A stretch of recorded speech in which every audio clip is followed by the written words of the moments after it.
Welcome to the Street User channel. In this video we're urban exploring around Manchester and Salford. After last week's exciting escapage, I thought it would be a good idea to offer some balance with a more laid back pootle around Salford and Manchester. Along the way I'll point stuff out, but only when I feel like it.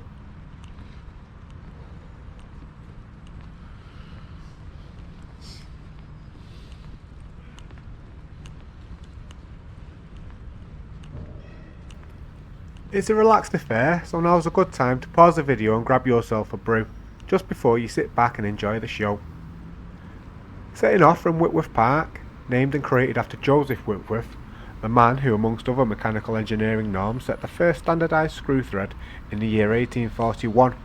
So if you use inches to measure your nuts like Whitworth did, be sure to look up King Dick, who also used inches to measure their tools, and are one of the few manufacturers who still make spanners and sockets in the UK to the Whitworth standard. Times have moved on, however, and most people nowadays work with metric, unless you're in North America, where I think you're still more likely to work with the Whitworth standard. Upon his death, his estate made significant contributions towards the creation of Christie's Hospital, which has become the largest single-site cancer centre in Europe and the most technologically advanced centre outside of North America. It's just a little further up the road, and I passed it on my way here.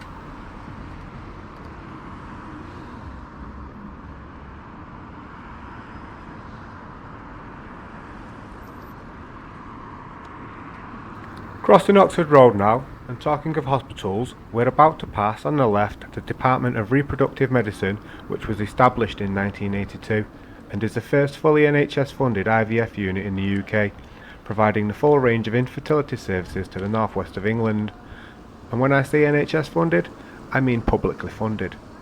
Under the NHS since 1948 but built in 1901, this red brick building forms St Mary's Hospital site in Manchester, and, with more of the newer complex and modern hospital around this corner, the two main hospital services are provided by the Manchester Royal Infirmary and the newer St Mary's Hospital, with many other services located on this Oxford Road campus.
Just further up here, the Manchester Royal Infirmary has a helipad on top of this car park, and the tunnel you can see is access to the hospital proper.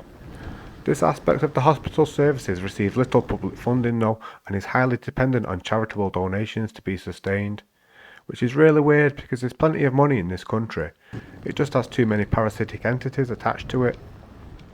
But this is supposed to be a chill video, right? Let's not boil our blood today with that nonsense.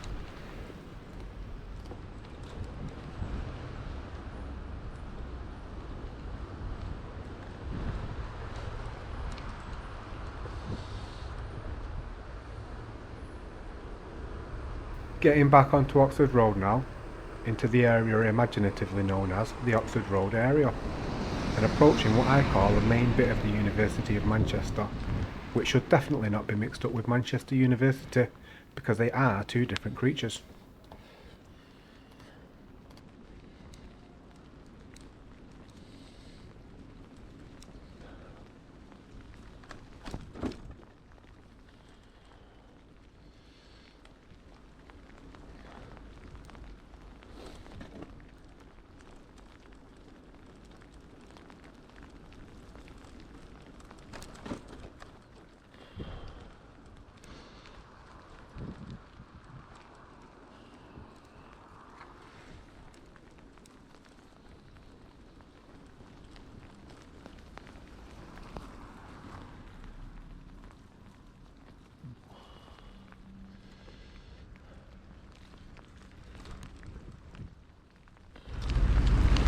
The odd shapeliness of this building on the left has no specific function. It's built this way completely for ornament, or so they tell you. Some say it's a secret acoustic defence mechanism that can send very specific frequencies upwards through the atmosphere to defend from aerial bombardments, usually by those people leaving the Academy nightclub after consuming a handful of disco biscuits. The Academy nightclub is this square, boring looking building on the right, designed to be completely functional. A cuboid with space for a band and a dance floor, and a few side areas for beer pumps and a drug dealer.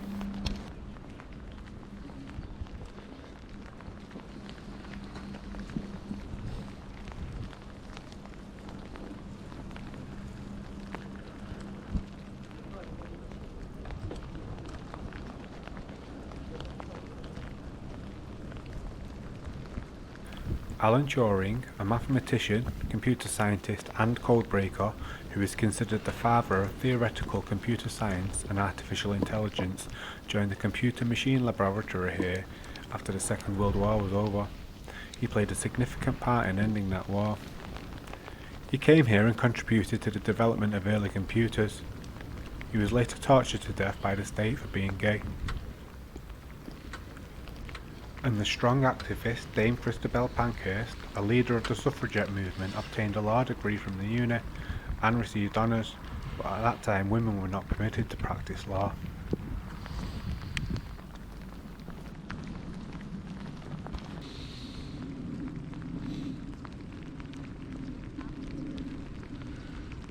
Manchester today is living up to its reputation as a rainy place. I'm not quite sure where that reputation came from though. I've heard a few ideas about it, one being that it originates from a historic rain map that was widely published back in 1926 that showed the city to have high rainfall, and that reputation kind of just stuck. Another being that though the total rainfall is lower than many other UK cities, Manchester does have higher than average drizzle days and humidity due to its geography. It lies in the foothills of the Pennines to the west, and the prevailing warm westerly wind coming from the big pond on the other side of it carries moisture up and over, keeping the air highly saturated with moisture and leaving things feeling wet with frequent drizzle. This, however, was an optimal climate for the production of cotton during the Industrial Revolution, enabling global dominance and becoming the most productive cotton spinning centre in the world. And of course, both areas could have compounded the rainy reputation.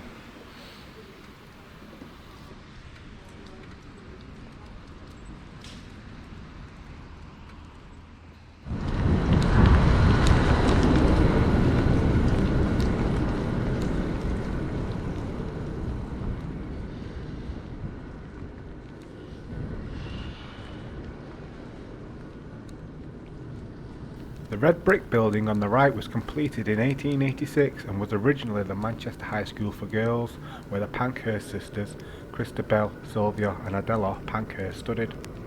The building was purchased by Manchester University in 1945 and is now known as the Dover Building.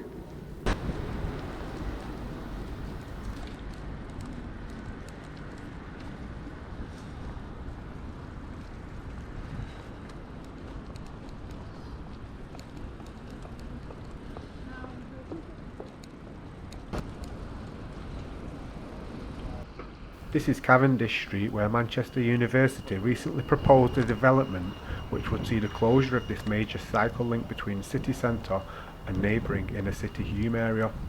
They wanted to turn it into a public realm space with access only granted at the university's discretion, rather than remaining a protected right of way.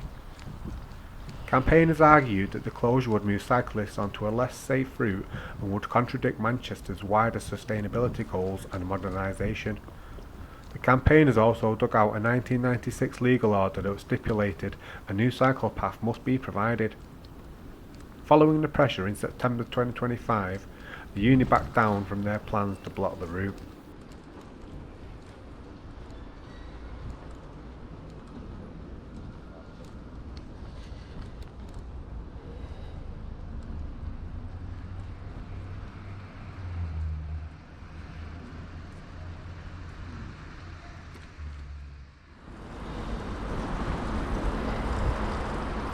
Still in Hume here, and we're kind of hugging the boundary of Manchester city centre.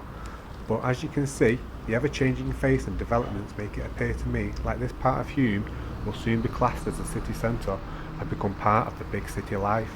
Sky ticklers seem to be going up everywhere.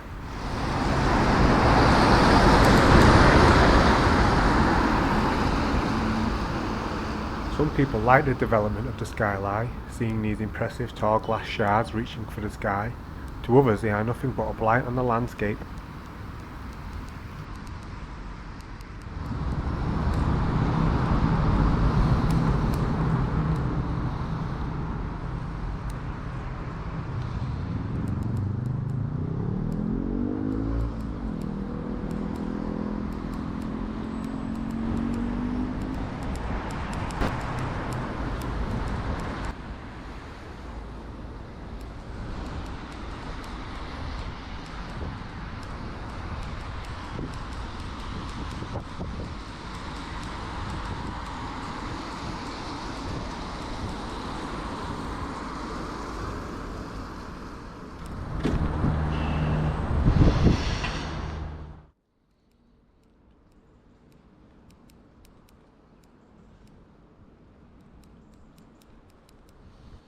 This particular development in the Hume area of Manchester, right on the River Medlock, could possibly be one of the first developments that stretches the boundary of what is the city centre proper, as recognised by me at least.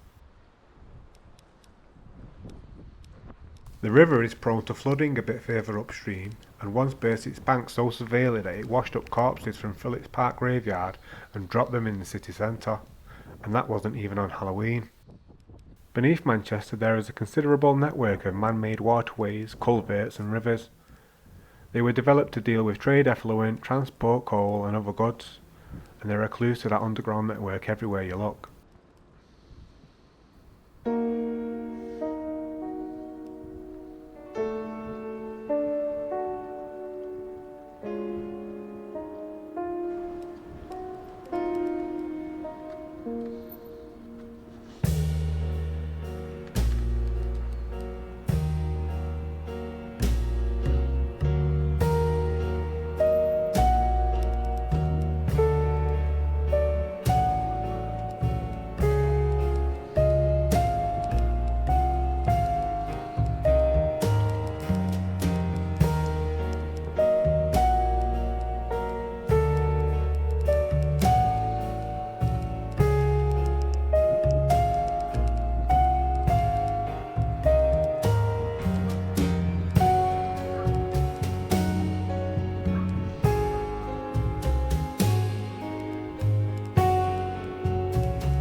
As we leave the Bridgewater Canal towpath here, we'll pass under Edgerton Street Bridge and then use it to cross the Bridgewater Canal.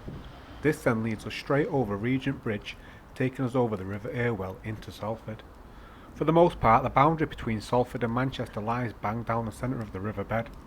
After crossing, we'll join the path on the Salford side and follow that straight along the river for a bit.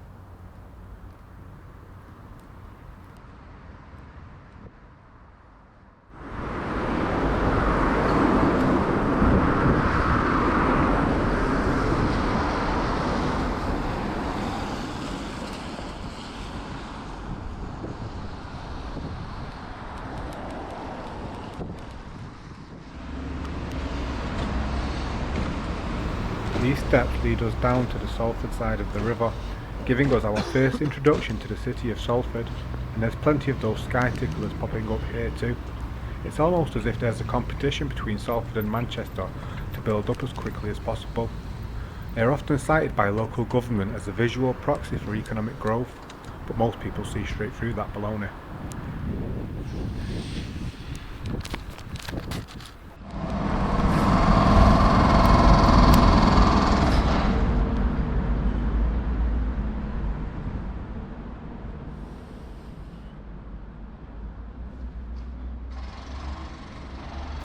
From here, this is just a nice chilled out poodle along the river.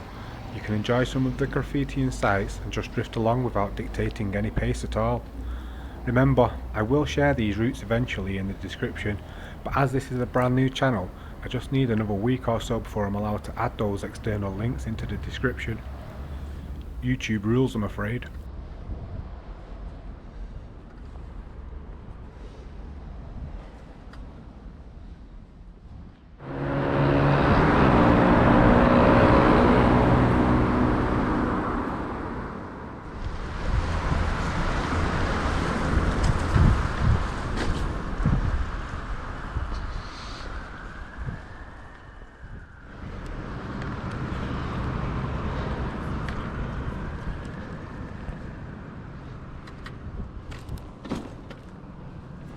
Because we're no longer in Manchester, it's not raining, and not only that, the sun decides to show up, so I grab the opportunity to take a quick snap of something, anything, using my nice camera.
The tower you can see in the distance belongs to Strangeways Prison, now known as Strangeways Prison. Its name was officially changed for marketing reasons in 1994 to HMP Manchester. Clearly they wanted to make it more desirable to the consumer, and somehow believed that the name change would make people forget about the Strangeways riots of 1994. These guys clearly tunneling somebody out.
Completed in 1894, this Grade 2 listed building is known as the Old Sorting Office and was originally constructed as a parcel office for the Royal Mail.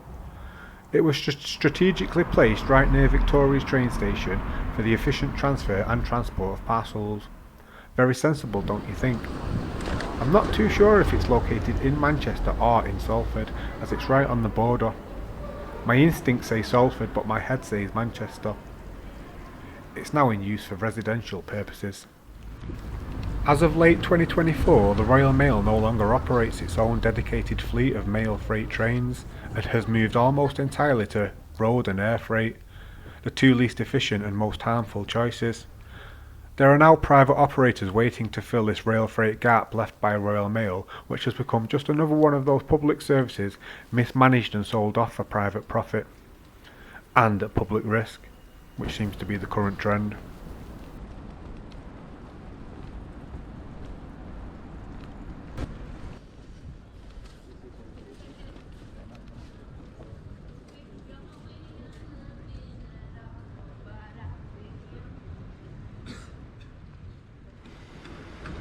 Just behind me is a red pillar box at the top of the street, and it's the only structure in the immediate vicinity to survive the blast of the 1996 IRA bomb.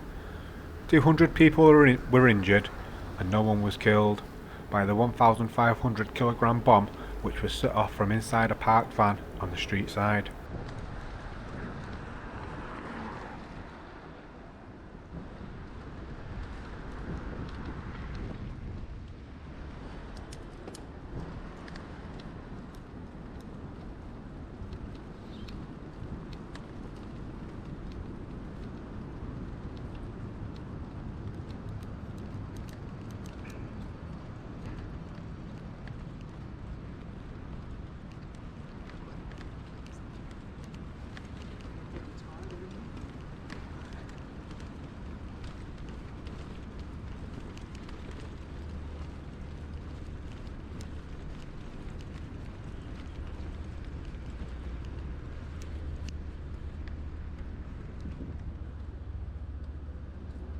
Approaching Angel Square now, which has a rich, albeit dark history, the nearby Angel Meadow Park was once the site of a 19th century slum described by Friedrich Engels, the revolutionary socialist and co-founder of Marxism, as hell on earth.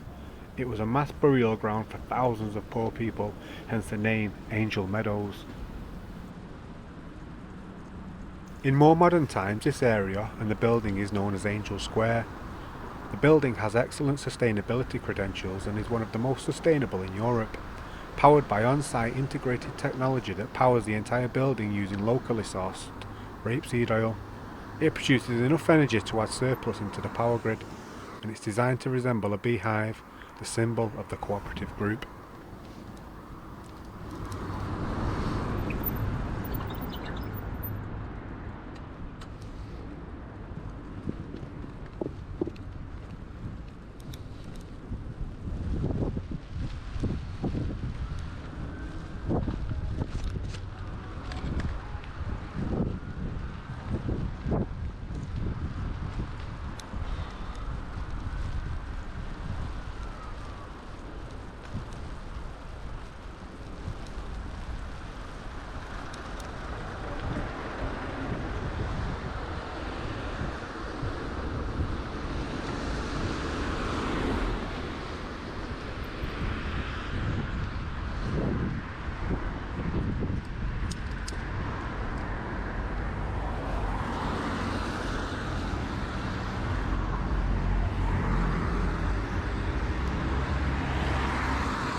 Can I catch your fag, mate? Can I catch your fag?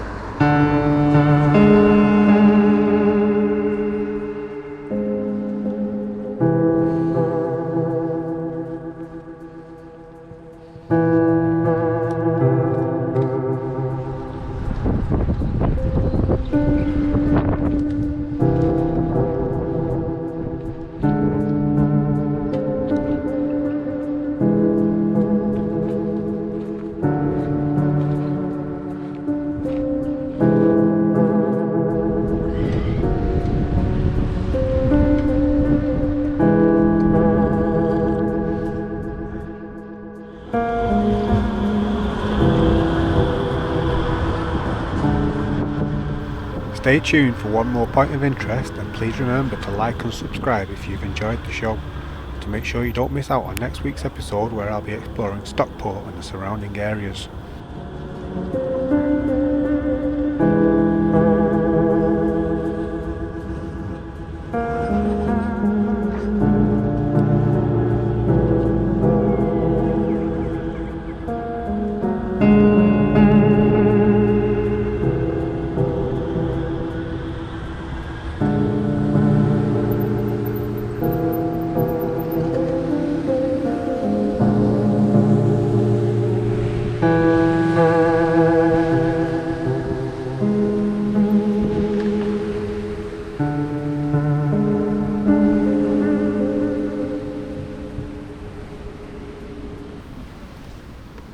At the side of Bridgewater Hall here, and it seems to be the hub to some of those underground waterways I was talking about earlier, and I was wondering if that's where the name comes from.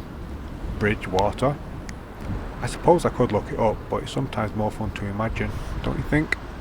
For example, this particular one runs from right here, starting at the Bridgewater Hall Basin, which is just off Rochdale Canal and connected to it, runs up here, below the old Central train station, carries on, along Camp Street, along Culver Cliff Walk, again sounds suspiciously like another clue in the name, this way, and eventually emerges into the River Irwell.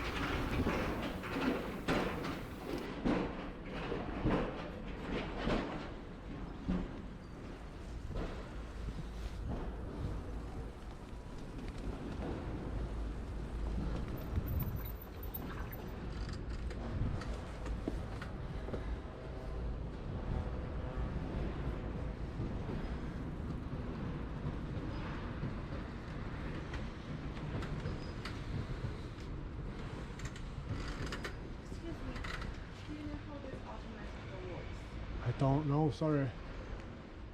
No. Is there a button on there you can press, maybe a buzzer, bell? I'm not sure, don't leave it, I'll come the wrong way.